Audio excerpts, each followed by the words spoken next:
Hey, what's up, Geekscapists? Welcome to a brand new Geekscape podcast. I'm Jonathan London, your host. And if this is your first Geekscape, well, strap yourselves in for some pop culture talk movies, video games, comic books, all that stuff.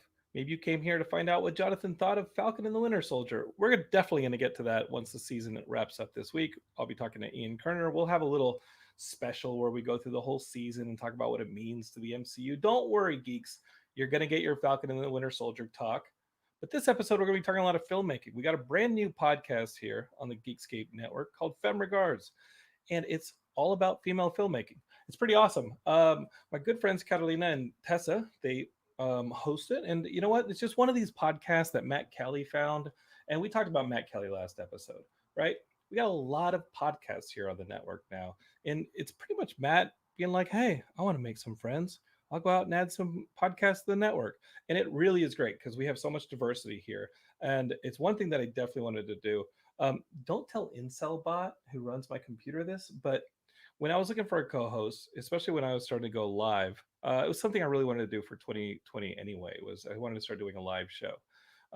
Granted, the pandemic made us do that remotely on the internet, which I've really enjoyed. And I love having y'all in the chat and talking to y'all on Facebook and Twitch and YouTube and all those cool places.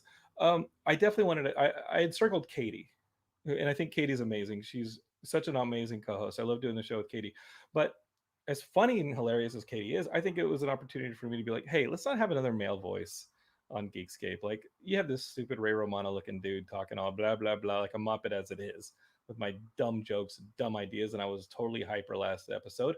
But I see Katie as like the next phase for me for Geekscape is like, hey, I want Katie to have a show. I want Katie to jump on Geekscape games. And I really want to start adding diverse voices, starting with women, to the network. If you're somebody who's like, hey, I'm a diverse voice and I'm a total geek, maybe Geekscape's a cool place for you to start a podcast as well.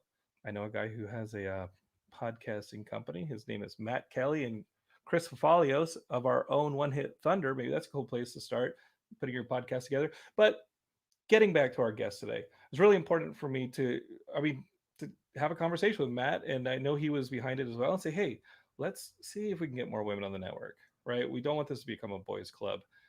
We see how the internet turns out, right? I mean, who knows? Maybe Tessa will get like a Star Wars movie, and we don't want some nerd to get on Instagram and start running her off the internet just because she happened to be in a Star Wars movie. You know what happens. You know you're responsible. You know you left those comments, and you know who you are. Hopefully, you're not a Geekscapist, and hopefully, if you heard that, you're like, yeah, this isn't my place. Okay, enough filibustering. Let's start the episode. Expect some filmmaking talk, and maybe we'll talk about the Oscars. But without further ado, let's bring Katie on here. And Katie, that's about all I'm going to talk this Man, episode. just feel so pumped up and ready to go, dude. Yeah. Like, that's all you're gonna, yeah? Okay, get out of here. It's gonna be like that clubhouse where I was like, yeah. everybody get out of here. You want it to be just lady talk tonight? Is that what you want? Because We don't have, no, we don't have to do that. We don't have to do that. I don't mind being, I don't mind being outnumbered, and I don't mind being run off. Like, trust me, if Geekscapists want to hear Jonathan, there's like 15 years of this stuff. This is true. This is true. You're just trying to get me to run this show.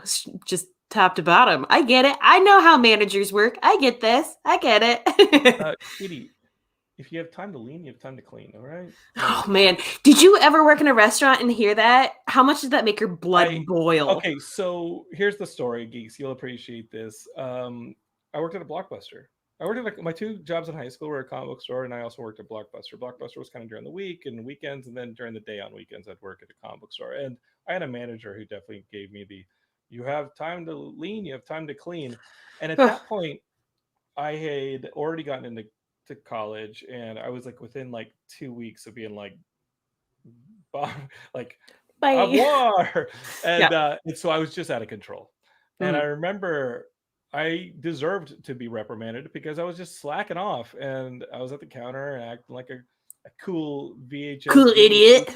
Like, hey, have you seen The Evil Dead 2? Like, what a nerd. Oh, you like Tarantino? You should watch John Woo's The Killer. Ever heard of it? That's so cool.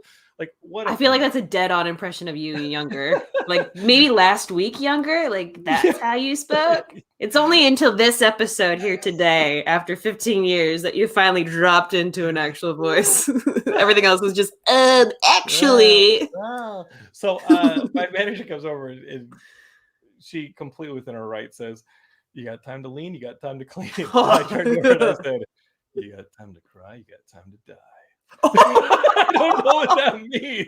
I don't either, but that sounds like a threat. That straight up sounds like a threat, and I'm surprised you didn't get sued. How do you not get immediately fucking fired or arrested for that? Like, I don't. It was a different time in the 90s. Men ruled the world, even if they weren't the manager.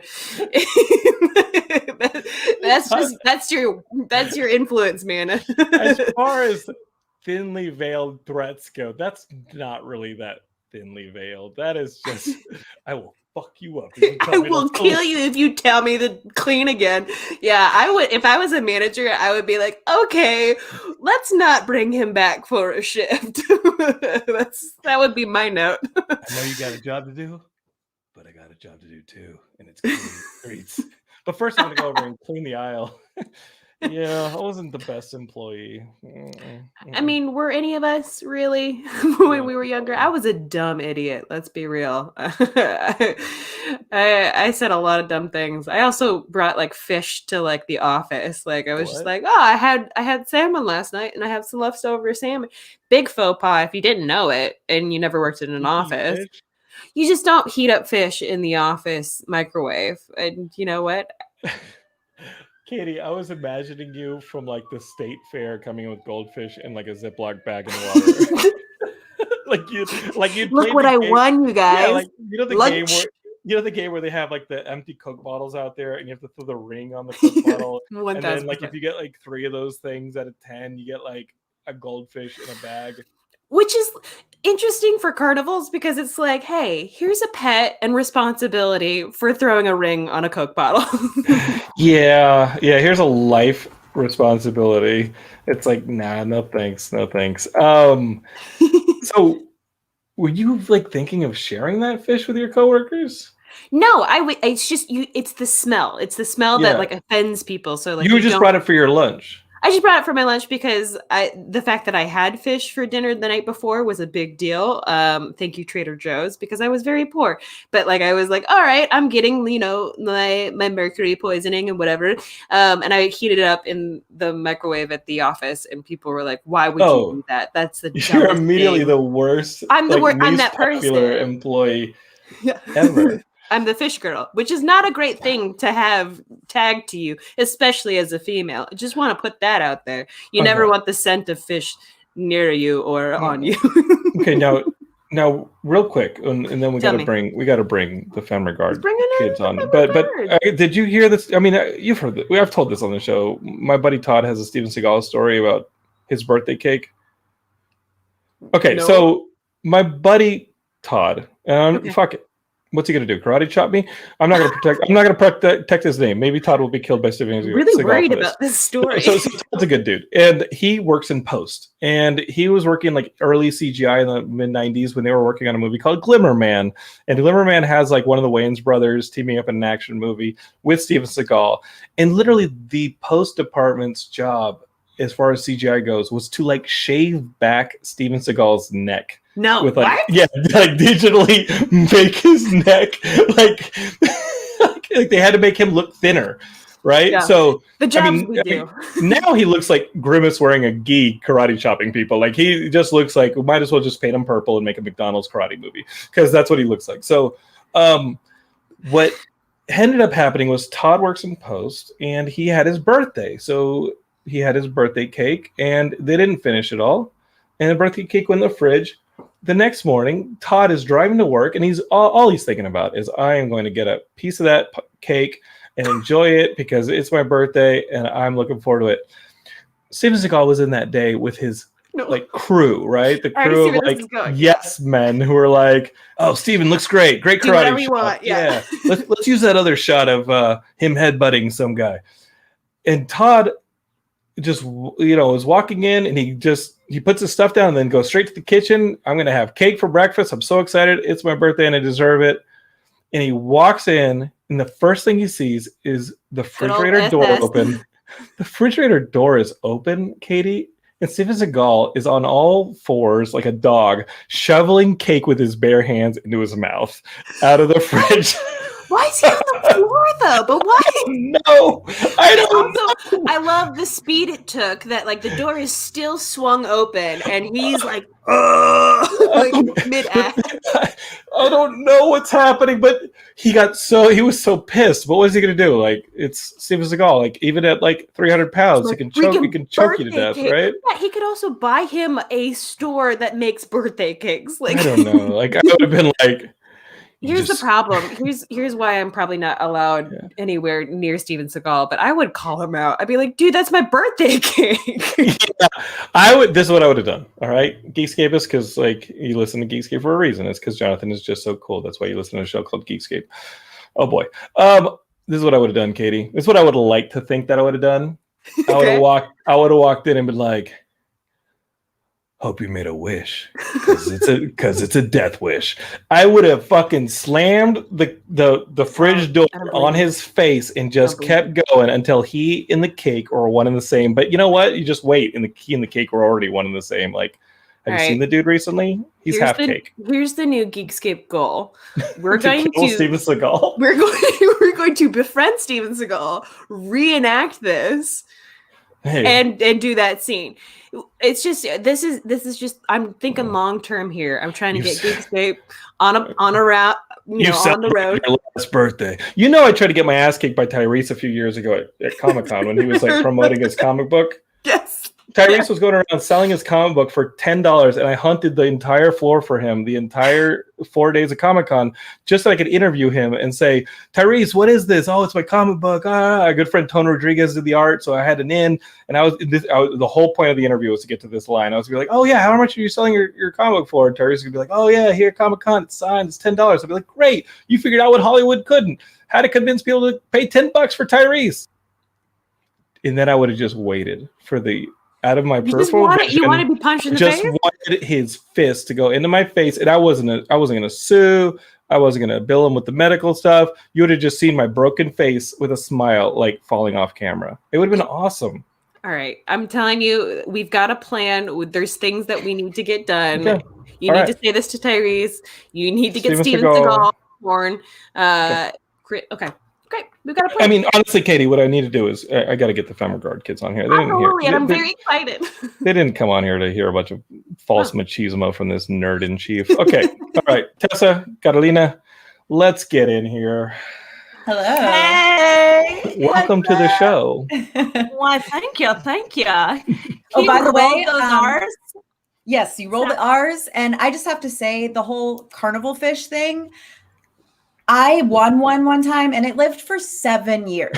So like when you say it's a responsibility that you're winning, it can really be a responsibility. Fish can be like, they can last a long time. It's like if they gave cats out at the carnival, like they're a lifelong companion. Yeah. They're just giving them out. It's either 7 minutes or 7 years. Like, well, yeah. Tessa, I think that might have been your Pokemon like companion. Oh yeah, I think your starter Pokemon, and you were like, "I choose you." And then like when that thing went down and got flushed down the toilet, like that's probably the saddest Pokemon episode ever. Listen, we buried her in the yard because I mean she stuck around that long. Okay. My childhood swimming pool would dump goldfish into it as like a 4th of July event, and we'd have to catch it, like swim. It was actually kind of the coolest thing. And I kid you not, though, it was always really sad because they only lived for 7 minutes after that because the chlorine would kill them. And they have to put like extra chlorine in those pools because kids are peeing them in all the time. So it's like ammonia and it's like goodness. It was so bizarre. It was like the coolest but saddest thing. Like looking back on, I'm like, yeah, that was a bad decision. I don't know who was in charge of that. What is the worst thing that ever happened in a communal pool growing up for y'all? Just straight up. I feel like you have a story behind that question. I do, but it was our pool. But like honestly, like there's kids who pee, there's kids who vomit, there's like kids who like we would try to do like and they like bean their heads on the side. Oh, what was that, Carolina? We would try to do like the Matrix moves, like get like, you know, drown yourself to the bottom of the pool and then start to kind of like walk up the walls. Like that was my favorite thing to do, you know, sink to the bottom. I don't have any horror stories. I'm sure some kid ate it on the diving board. Like, you know, I'm sure that happened. I did the triple Lindy from Back to School. Just right on. Okay, so this is deep cut, but we used to do like water crash landings as kids. Like we would pretend that we were in a jet fighter, and there was a movie called Daryl. I don't remember if any of y'all remember a movie called Daryl, and the box art straight from the video store was it was Daryl, but it was Daryl, and Daryl was this top secret like robot kid, and he escapes from the army. And the beginning of the movie, there's a jet that he's in, and it's a fighter plane that he's probably taught himself how to pilot. Sure. And he gets shot down. Those are easy. Fighter pilots are real easy to teach yourself about. It was like somebody in Hollywood was like, let's make Terminator for kids. And so at the beginning of this movie, like Daryl gets shot into this river or this lake, and he crash lands with his feet out. So we kept trying to jump into the water like Daryl, and we thought we were so entertained. But the what I'm telling you here about the terrible thing you find in the pool is one morning we woke up and there was a possum that had drowned in our pool, like this poor possum. Yeah. And so then we didn't want to go in the pool because we thought we were going to get this viral rabies, like fictitious possum disease. No, I would believe that. I still believe that. No. So we made a game. Fish. That's a possum. We made a game called Possum Disease, where you run around and try and push each other into the pool. And if you're infected as the possum, there can only be one possum at a time, only one possum disease. And you had to run around. It'd be like, you had to make hissing possum sounds. So imagine like a bunch of 8 to 10-year-olds running around the pool, dangerously pushing each other in and going, And one time my younger brother Paul and I were trying to escape my older brother Daniel. And Paul slipped, and he was falling towards the pool, and I grabbed at him, and I was like, oh, no, and he fell in the pool. And when he jumped out, he stayed character. He goes, and he jumped out. I mean, the commitment to possum disease. I mean, I want to play this as an adult. I know. Honestly, I think the next time we all hang out, which will be this summer at some point, we got to play the possum We both have pools, Carolina and I, so. Well, San Diego Comic-Con 2022, San Diego Comic-Con. We're doing possum disease. Oh, God. I could have a possum that visits my like deck area. We have a pool right next door, so you know it is. I play that every night. Like that is. Time. Okay, so you're gonna to like trap that for Comic-Con. Oh, no. Bring that, you know. Okay, so Matt Kelly's in the chat, and he said, "My cousin used to play Alligator, which was inspired by the 1980 horror film. The way the game worked was we swam at night, and he'd swim around with goggles and pull us underwater and kill us. He's still traumatized by swimming at night from it. Keep in mind, the list of things that Matt is still traumatized from his childhood is longer than things that he's not traumatized by. So, yeah. Did you all like have like any childhood games that were as like aggressive as this?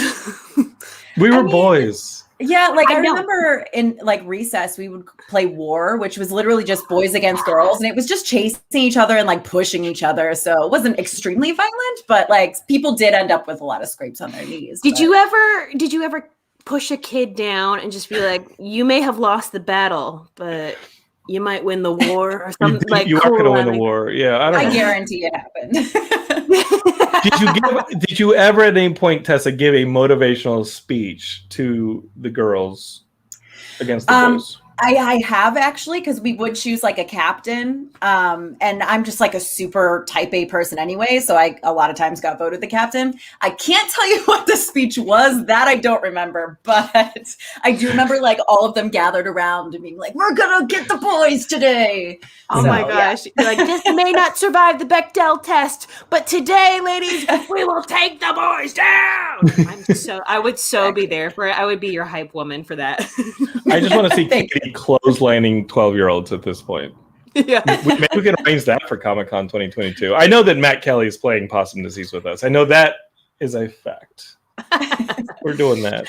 Fantastic.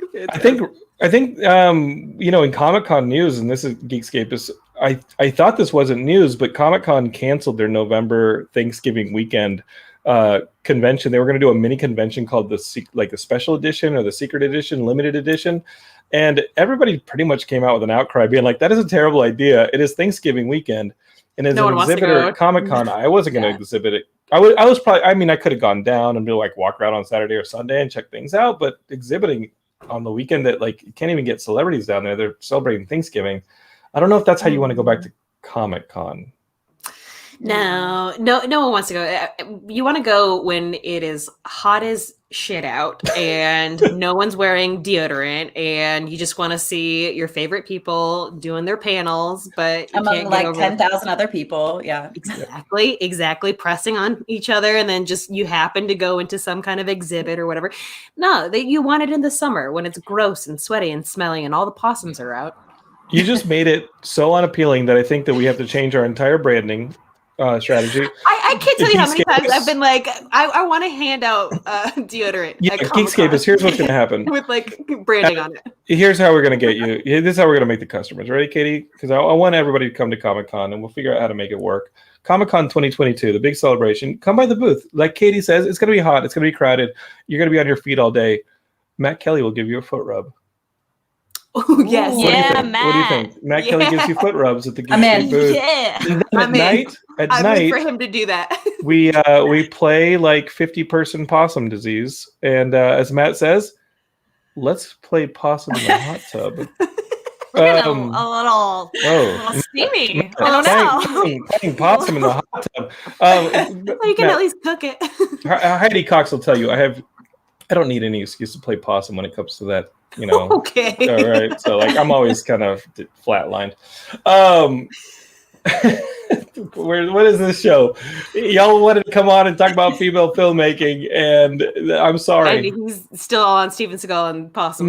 Matthew, I'm sorry. Hey, we talk about that every day. So I know. I was gonna say it's nice to change it up. Like Thank you. What have you been? What have you guys been talking about lately? We've been switching it up a little bit. We've been having past guests on that we had before, because one thing that's been really cool is like we're finding that we're building a whole community. So a lot of our guests are getting to know each other because of our show, and they're starting to work together and stuff. So we started a clubhouse to try to like kind of get everybody together and stuff. So that's kind of been like our focus with the podcast lately, because it's like we were surprised and just like, this is awesome. So why not do what we can with it? How are y'all liking the clubhouse thing? We're just sticking to like one event a month. So we're not on it like every week. And so that being said, it's a cool platform because it is live podcasting essentially. And yeah, it's fun to bring back again those guests to talk about those topics. But I can't say like, I don't know. It can feel weird, but then, so is everything. Yeah, because you're kind of just talking and then like randomly people are coming in and you're like, oh, and that's, so-and-so, but then they're like gone and then, so that format's a little weird. Raise the hand and for that comment. Yeah, exactly. Yeah. I know exactly what that's like. I was pretty heavy on Clubhouse for about 2 months. And then recently I go in there and I'm like, no. Not for me. I'm not feeling any of these rooms. So if y'all are members of the Geekscape Club on Clubhouse, go ahead and join if you want to see a room that's called, Jonathan starts, that says, I'm eating Chipotle in my car, please talk to me. That sometimes turns into the most popular room. I'm being dead serious. I will be like, I'm eating Popeyes in my car in the pandemic. Talk to me. And you'll end up getting like 15 people in there being like, what is this room? I just don't want to be sold cryptocurrency anymore. So, yeah. I mean, my friend belongs to a club that's like something about chewing ice. What's that, and they Carolina? Literally just hang out and chew ice. I don't really. Well, there's moaning rooms where people just go, like, they just do like moaning into the microphones and stuff like that. I've seen rooms also that are it's just pure silence. It's just like, it's a study room and we're just hanging out together. I'm like, but you're what is that? What is that even for? We can be critical, but like we are Geekscape, and You know, we're not social like what they like. adequacy scape. Fair enough. But when did It is y'all like, start? When did y'all start Femme Regard? Like, when did y'all start up like the website and the film kind of, I guess, commentary and the podcast? Like, how did this whole thing come together between the two of you? Yeah, so we met in an acting class because we were both actors first, and kind of got together and had an idea for our first project, which was a Western. Turned out we just filmed like a little tiny, like 2-minute snippet of it. But that was our first project. And we thought, why not make a whole production company out of it? So that was 3 years ago, right, Carolina? Yeah, we did it and it started in 2018. And, you know, with dealing with horses and wranglers, like we went all out. wow, that's awesome. We were like, we need to cover our asses, like literally. So that was, and we're glad we did, because shit went down that day. But oh no. What no, happened? like it's fine. It's fine. No, you know, guy got kicked in the horse with by in the horse. Did he get behind the horse? Yeah, they were backing him out of the trailer, and the horse just went for it. But the guy was a total cowboy, animals. like Total the guy badass, it like back in snap this place. just like. Yeah, like he went to the hospital. They were like, "No, you need to see a specialist to like pop that back in." And his hand is like this. He's like, "You're serious? You're just like not gonna do anything?" And and then it was just like, and they were like, "You want medicine?" And he's like, "Do you think I want medicine? Bye." And then like came back to set. And I got to impress the ladies. I got to show the ladies I'm a real tough guy. I was like, that is the most cowboy thing I've ever heard in my no, life. like he is a cowboy. And he was telling me like he's been in worse like accidents of like things happening. But that's you know, that's why we talk about it on our show, like why you have to contemplate for which projects. Not everyone needs an LLC right from the get-go, but we were like, yeah, we're starting bit with the big boys, then we gotta amp it up here and make sure we're okay. Y'all didn't want to start with like a funny, you know, scene on the doorstep or something. No, we I balls to the wall. That's what I'm talking about. The wall. Yes. Yes, Studios, don't worry, we have a blooper reel. I see in the chat there. Yeah, don't you worry. Sockbox Studios on YouTube wants to say put it on a blooper reel, but you know, I think. Well, I mean, did the movie get finished? Did the piece get done? We kind of set it aside for a while after filming it because we just got really frustrated with post and we felt like we didn't have everything we needed and stuff. And then we revisited it recently and now it's done. We literally like just finished it. So it'll be released sometime later this year. Oh my Can God. anyone find it? Like, is there like any like festival it's going to be in or like anything? That's what we're figuring out when's gonna. Yeah. America's Funniest Home Videos, just watching some dude get kicked.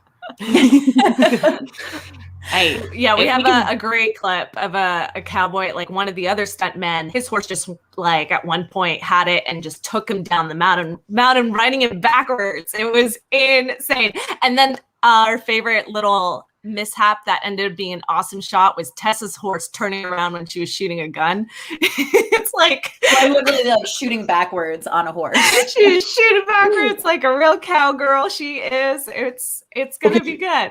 Are you sure your production company is not called Femme Regard? Like, you're not just trying to murder men with this thing? Like, that's not just. But also, I mean, that is going to happen. Yeah, how it was so much fun. But it was so stressful on the day of, I'll be honest. So stressful. Especially you're the multi-hyphenate that you are, you know, like the director, producer, actor, writer, with all that kind of thing. Like that's enough as is. But then like when it comes to the logistics of actually shooting, like I'm sure it mentally, like just being there is like, oh, this is everything. But like going through the process is like so tedious. What was it like setting up for that? Hell. I'm like a true producer. Yeah. I think, well, this is something that we love about going so balls to the wall hard about this first project is we really didn't know nothing. We didn't know anything about filmmaking and other than what we've researched, but it's a different thing to then actually do the stuff. Yeah. And that's something that we're so grateful that even if we chose like literally the hardest thing to do, that we learned so much from it. And yeah, now we're not going to put ourselves through that again without having like extra help or extra money. That's why we're hoping that this film, and even though we're so proud with the little clip that it is, that we can then generate enough revenue to do the whole damn thing, fund it, and have extra help, because it's just, yeah, you can't do a micro budget with that. I mean, please, someone challenge us and do it. We support it, but, and that's the funny thing. Like, I'm sure, like, I could be like, Tessa, I don't know, maybe we could get it under like this kind of budget and make it happen. But I think the smarter, now wiser filmmaker, producer would say, no, like, let's have the help, because it was, I mean, you have to, the weather conditions that year, for some reason, 2018, we had floods, we had fires, literally one of the stables burned down. Like, it's like twice. We had to reschedule twice. We were crying. Like, because as like producing, you have to reschedule and recontract everyone all over again every time that happens. And so it just, all in all, it was the hardest day. And I had to film on my period too. So women out there on like day one, I'm on a horse all day. Like, and yeah, it was a lot. And can I tell you how much I understand having your red wedding of the month while on a horse? Like, that's a weird thing that I do know what it's like, and it's such a terrible feeling. You don't want to just like use it as motivation, like some hack director being like, great, use that anger. Your face would be punched. You don't have to wait for Steven Seagal or for anybody. I'm not the smartest one, Katie, but I know when to shut the fuck up. What got y'all into the whole idea of filmmaking? I know y'all are actresses, but I say this to Heidi, I say this to Katie, like, and you know what, Heidi's, I don't need to say it to Heidi, before I met her, had her web series and everything. You know, sometimes you just got to make your own content. What are some of you? I mean, you have to, or else people are going to give you what they give you. You know, and so you got to just carve it out yourself. And it doesn't matter, male, female, binary, whatever you want to do as an actor, you got to make it yourself these days. What were some of the inspirations that you took, maybe growing up appreciating film, and then like leading you towards becoming like actresses, but then filmmakers? Like, who are your heroes that you're picking kind of as inspiration? Well, I know one that me and Carolina can definitely agree on is Tarantino. Like, that was one of the first ones we knew that we both loved, which definitely did not come through on the Western, but will come through in future work, don't worry. But yeah, that's definitely an inspiration. I think we both just love like really weird, kind of dark. Actually, Tarantino loves Westerns. I actually say I got a lot of Western stuff from him, like the sound and even the coloring. So he actually did, his influences are there. And I definitely took that into direction for sure. Sorry, Tessa. I just had to interrupt because I was like, wait, no. He's huge on Westerns. I was going to say that. His movies are bloody. She's like, we have to shoot this weekend. Trust me. Trust me. There's guns. There's all of that. The pacing. Yeah. Sorry, Jonathan turns into a stupid, gross joke. No. So yeah, Tarantino for sure. Do y'all ever have like disagreements? Like, granted, y'all watch a lot of, I'm guessing y'all watch a lot of films and discuss a lot of films. We might do that later in this very podcast, but do y'all ever have discussions, like disagreements? Be like, oh, no, that person's a total hack. Is there somebody that like is your hero that maybe Carolina doesn't appreciate, or vice versa? That's the thing. I don't think we are ever like so anti what each other thinks. Like, you know, we have disagreements for sure. There's definitely times when I'm like, oh, Carolina, I don't know if you can do that. And Carolina's like, no, girl, we need to do this, you know, like, and it ends up whatever, we figure it out. We figure out what works best for Femme Regard. But that's one thing I guess, like, I'm grateful for sure, is that we are different enough that like we have different ideas that we come together, but we're also similar enough that it's never like, that's an awful idea. Absolutely not, you know. So right, you're not edging each other out on a project or anything like that. That's awesome. What I know we've got the Western thing, but like what's next in the plan of like filming? Like what's the next idea? I know there's got to be something ruminating. We're talking to SpaceX about going to space and shooting in zero G, and yeah, we're just gonna start small. I was actually just thinking, Actually, if you want a small progression. project. Actually, Elon Musk really solidified my like theme Love and this. thought for the next project, which is going to be our first feature film that we are going. It's going to be a micro budget. Again, we reeled it back to a small plane, but the idea is still big because come on. But it's a psychological, of course, a psychological thriller, and it's set in the future. So in a world where we're all microchipped and our thoughts are being transcended to a cloud, and we're able to then send and sync to who we choose to, pretty much. So like imagine yourself mind syncing to someone else. But where I was going, because everyone is easy to be like, oh, so it's like Black Mirror, and like no, it's like Demolition Man when they use the shells to have sex. Remember that when Sylvester Stallone and don't ask me for advice. I'm done. Let her keep going. No, but I was kind of, because it's centered around female friendships and relationships between these two roommates who do a mind sync, and I thought I was trying to kind of also send a message with technology that we're fearful of it and where it's going, because people go back and forth to what social media has done for mental health and et cetera, and in our privacy that Facebook has taken off. Yeah. And Elon kind of said it in this podcast. It was a Joe Rogan podcast, of course.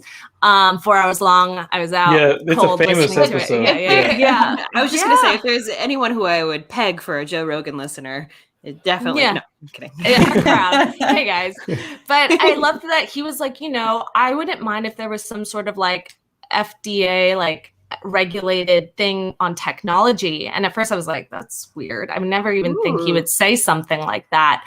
But he's like, it's like, take an example like marijuana, and now that we do have it's being not illegal anymore, it has to be filtered through this government regulated process. And yes, things can always go haywire there, but at least we know we're not getting like poisonous stuff. Like it's going through a filtered system, and maybe systems like protection with technology should be in place, because then, at the end of the day, it's human. The human is the imperfect person and is the imperfect. Yeah, we're going to make mistakes and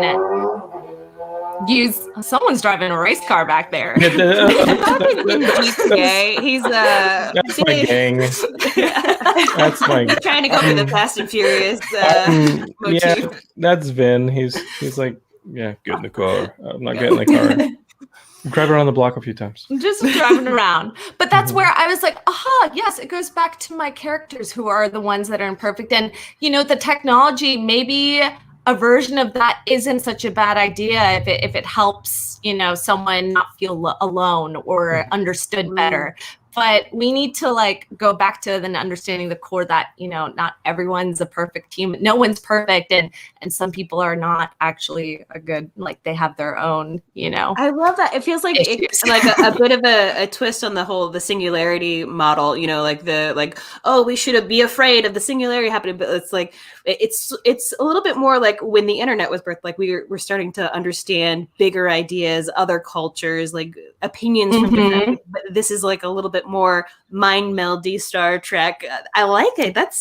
And the technology is really just the vessel for the human conflict. That's really where it's serving, instead of like more of a conversation that technology is horrible, because I don't think it is horrible. I think the reason that we can all be here today and talk and get to know one another is so cool. And everyone, the Geekscape squad is out here tuning in. It's awesome. But we also need to like take measure of it sometimes, I think, and really, it's the human commentary there that I'm focused on. So we're really excited for that. We're like part of a filmmaker group that we're trying to go through pre-production, script work. So shout out to the backlot, our boy Gnome Kroll. He's awesome. And yeah, so that's the next big thing for us. I think like any tool, right? A hammer can be used to build a house. A hammer can be used to bash somebody's brains in, and we definitely learned that. We've learned that throughout human history, right? And no, for sure. Like, come on. Facebook is, I don't know. Y'all probably saw the Social Dilemma, the documentary on Facebook, and and all that. And yeah, it is what it is. And I think I said it earlier. I say a lot of stupid stuff on the show, but in all earnestness, one thing that I did say in talking about bringing Katie on as a co-host and bringing your show into the Geekscape network, why I just didn't blink whenever Matt proposed it, was that I would not want to be a woman on the internet. And a female filmmaker, it's like you're telling me Michelle McLaren has yet to get a feature action movie when she directed the best action sequences in Breaking Bad, but you'll give a million dudes an action movie before you give Michelle McLaren an action movie. Like Sally Jenkins had to be like poor after Monster before she got the one, like even she sniffed a Thor sequel. You say Patty Jenkins or Sally? Patty Jenkins, who did okay, I thought you said who did Wonder Woman.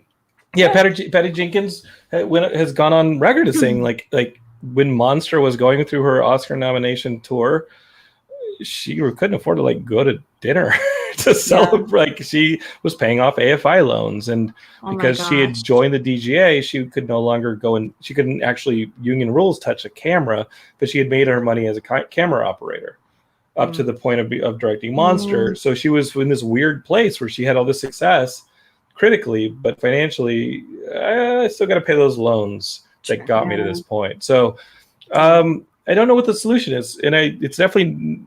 I mean, I'd love, I'm glad y'all are part of Geekscape, and I'm glad we're giving you hopefully a bigger platform. But as filmmakers, like let's figure out what we can do with Geekscape to help y'all along. Geekscape's produced a couple movies. We've helped a few things, but let's keep this thing going. Absolutely, yeah. No, these are fantastic ideas, and let's help you out so that you can get to that point when you're on set and on the horse backwards and having the time of your life and not worrying about all the minutia. Yes.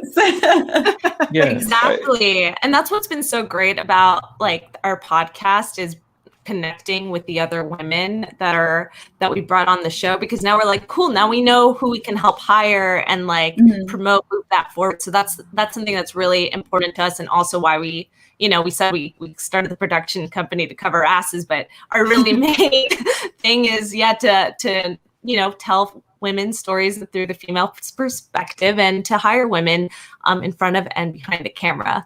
So that's like, if you're helping us, you're also helping other women in the industry, because we want to hire, and we're not like gonna say no to men at all either. Like we love our male champions in the industry too, but it's definitely important that we also try to find underrepresented people. We need somebody for the horse to kick.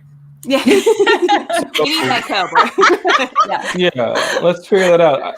One thing that I think I've argued on the show before was, especially like in criticism of the Star Wars universe, was like, why are there only white dudes who've directed Star Wars so far up until a point, but this is supposed to be some diverse, anything can happen universe. And I think when speaking as Mr. Geekscape and Geekscape, being a genre podcast and pop culture podcast, what we think about, one thing that is important is that you're telling diverse stories, and it needs to come from diverse sources too. You can't just be like, oh, we're going to do diverse stories about aliens and superheroes and all that stuff, but let's not have such a narrow source from which this fountain is supposed to spring. Like it's got to come from a lot of different voices.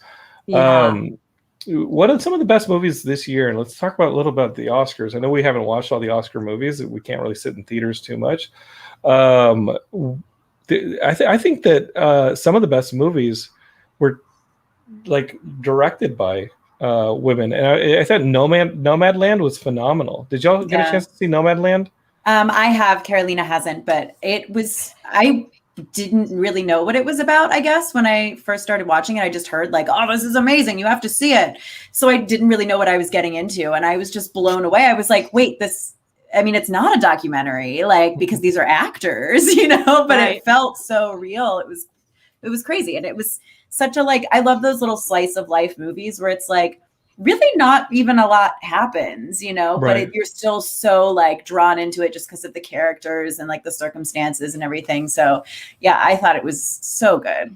And Chloe Zhao is getting the Eternals. Like, she's already filmed the Eternals. That's like the huge Marvel movie. It's got Angelina Jolie and a bunch of people in it.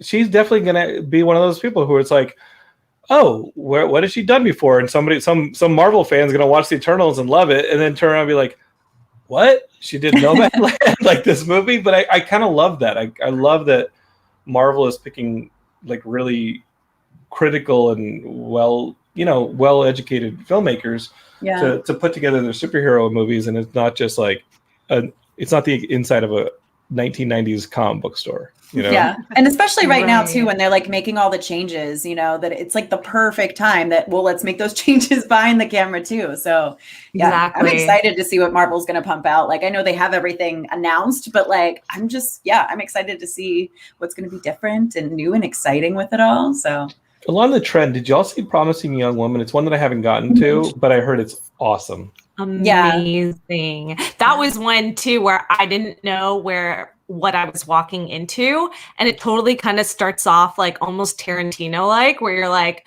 oh, this is gonna get gory, like shit is gonna go down. Sure. And she tricks you, and it doesn't go that way. And I just love, I was talking about this with a friend the other day, shout out to Katrina Sobrero, about I love it.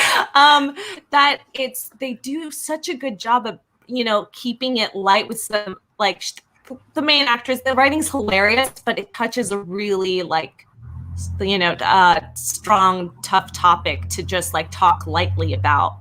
And yeah, so I thought they did such a great job, and that is listening to women who are rape victims, and I feel like, and like paying attention and actually doing something about it. So it's like hard to talk about such grave topics, but I think they did such a good job of like kind of setting that world, and they have so many amazing actors on it too that you were like, wait, she's in it and he's in this, like they keep popping up. And just I heard everyone loved the script and just wanted to jump on board, because this was Emerald Fennell's first, I think, her debut directing a feature, right? Yeah. I think it was her first, because she did Killing Eve, which I also, me and Tessa both love that Eve. show. Yes. Love that show. Heidi loves that show, and I think that she's a genius writer.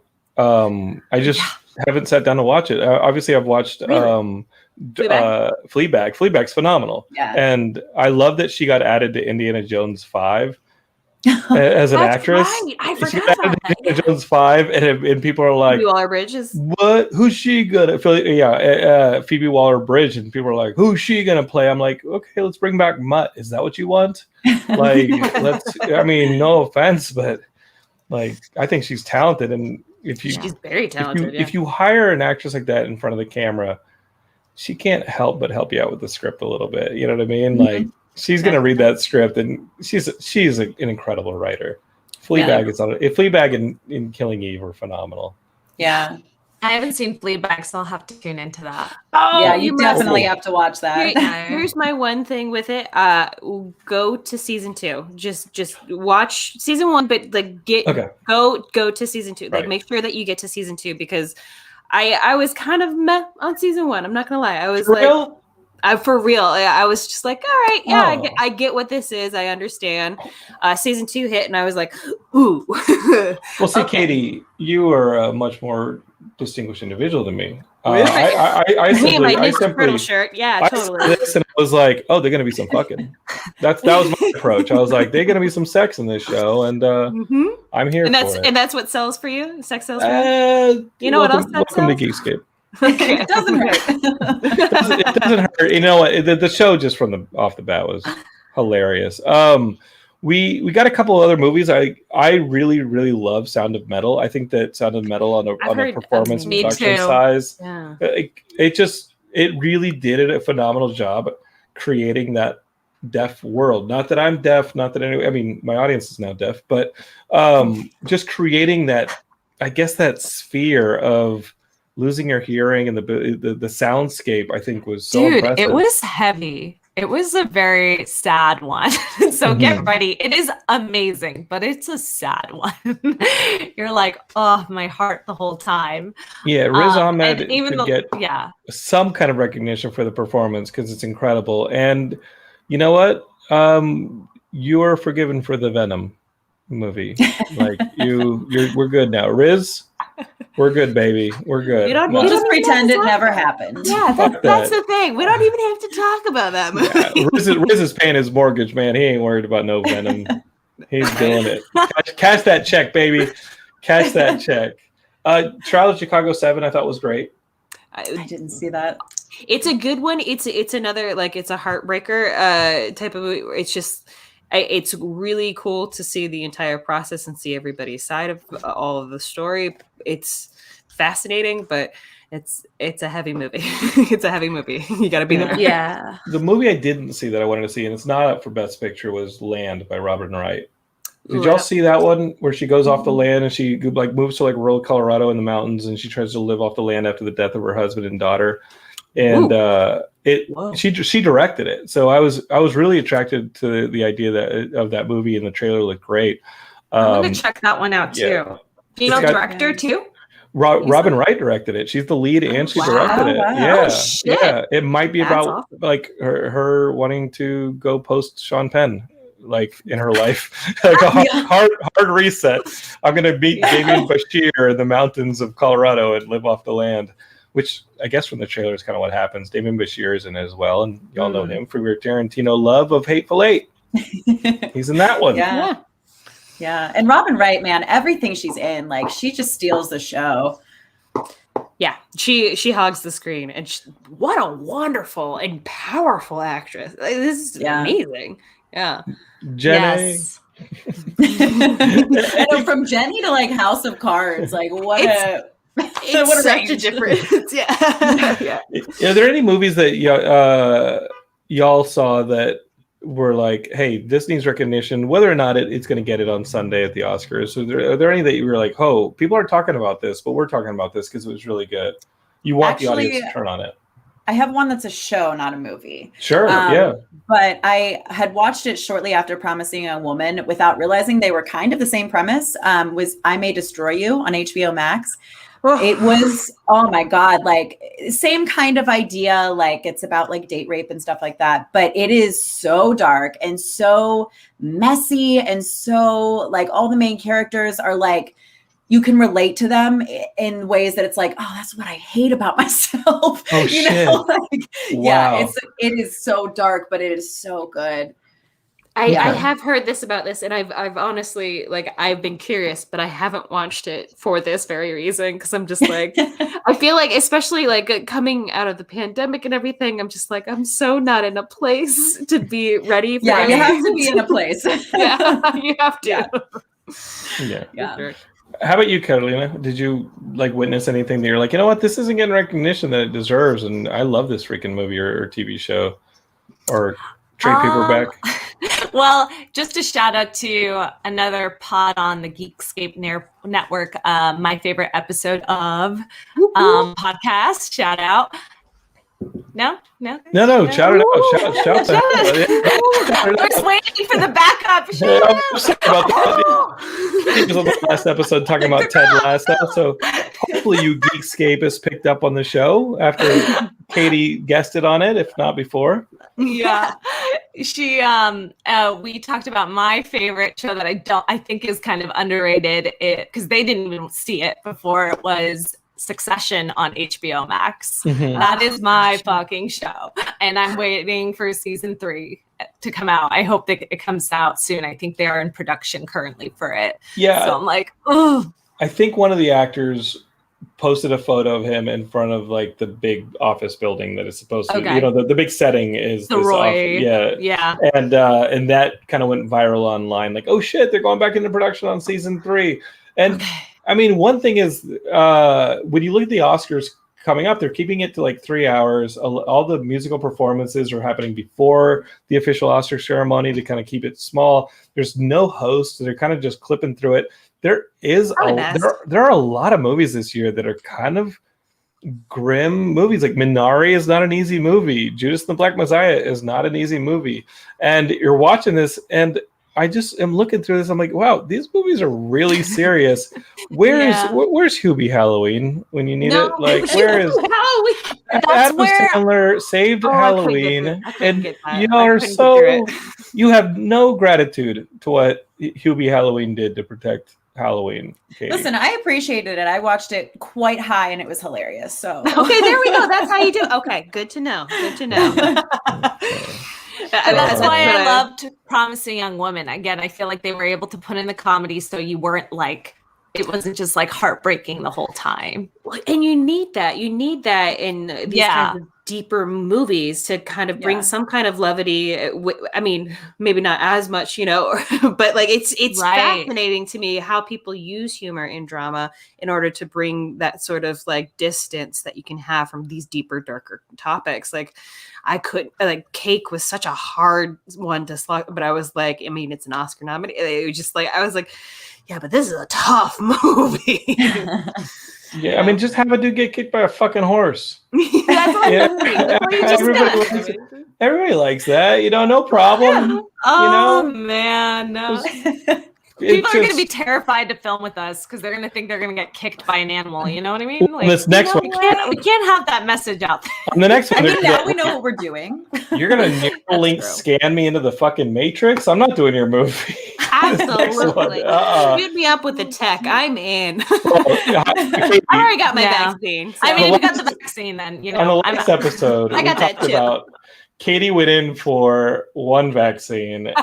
And she ended up getting another vaccine. I came out with another one, guys. It was a whole thing. Listen to the last week's episode. She went in for Moderna. I went in for Moderna, and I was like, all right, see you in 2 weeks. And they're like, nope. And I was like, what? They're like, you got Johnson & Johnson. I was like, oh, that's not what you... Okay. That's like a sci-fi movie in and of itself. It's like, my body is no longer mine. Big Pharma has taken it from me. You're a prisoner of Big Pharma. I'm so sorry, Katie. It's fine. It was an April Fool's Day joke. And you know what? I'm still vaccinated. So joke's on you, kids. Okay. All right. And you know what? For those of you worried about getting the vaccine, just remember, the Johnson & Johnson vaccine, there are more sequels to Air Bud than there are people who have had blood clots. Okay. So let's just trust in science a little bit more and let's keep moving towards like an open, safe place where we can go back to see the movies and maybe go to Comic-Con and play Possum Disease in a pool. I'd start a new one. Yeah, people be like, I can't get in that fucking pool. There's a possum disease. Oh my god, we're gonna be the dumb idiots that start the new disease, aren't we? Comic-Con's been canceled and quarantined because there's a possum disease running around downtown San Diego, spreading through the gas lamp. It's not con crud, it's the possum disease. It's Possum 2021. Was it Possum 21? Is that what that would be classified? It's just a new activation. Oh man. Well, Geekscape is if there's something stupid in the geek world, we are responsible. But I love that our friends from Femme Regard here for this episode. What I want you all to do, this is what I want you Geekscapists to do. I want you to be like, forget this Geekscape podcast. I don't want to listen to this. I'm going to go to my podcatcher and I'm going to subscribe to the Femme Regard podcast, if only for the future stories of some dude getting kicked by a fucking horse on the next production. All right? Or better yet, when they start putting together some crowdfunding or whatever they do to try and raise funds for this next project, because it sounds great and it's sci-fi. It's right up our alley. Let's figure out how to make this movie as collective, like Geekscape's community, between Geekscape, Femme Regard, and everybody else. Let's try and figure out how to make this thing. It sounds great. So this is what you're gonna do. You're gonna follow them on social media. You're gonna follow them on a podcast. You're gonna tell your friends about it.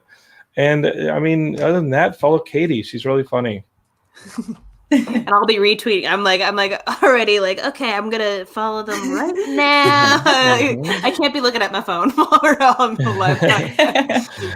Yeah, we're really big on Instagram. So at Femme Regard, you can see everything that we're doing. We really are good at keeping everyone posted with our show, our episodes, and yeah, what tools we're using to get, know what the fuck we're doing, so people don't get kicked on set.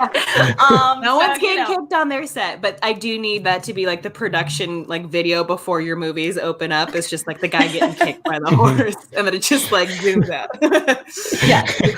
Well, Geekscape, you have your mission. If there's any little mission left after that, tell your friends about Geekscape. We have tons of shows across the network. This is a community, and we just, maybe it's my rambling on Steven Seagal early on, but we didn't have enough time with these two, so let's have them back.